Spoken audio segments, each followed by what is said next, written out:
ఈ రోజు సండే కదా, ఏం కూర వండమంటారు? మీకు నచ్చిన కూర వండండి అమ్మా. మీరు చెప్పిందే మేము వండుతాం. చికెన్ వండుకుందాం మావయ్య గారు. లేదు, పన్నీరే బాగుంటుంది. లేదు, చికెనే బాగుంటుంది. చికెనే బాగుంటుంది. పన్నీరే బాగుంటుంది. ఏంటే ప్రతి దాంట్లో నీ బోడి పెత్తనం? అమ్మా, ఇంటికి పెద్ద కోళ్ళు నన్నే అంత మాట అంటావే. నిన్నేంటే మీ అమ్మని, మీ అయ్యని, మీ తమ్ముని, మీ చెల్లిని, నీ అక్కని, నీ కుక్కని కూడా అంటానే.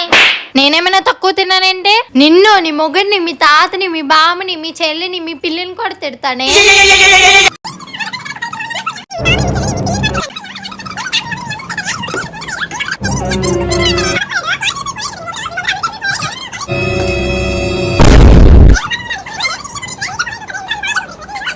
ఆపండమ్మా, ప్రతిదానికి ఎందుకలా కొడుకు సత్తారు?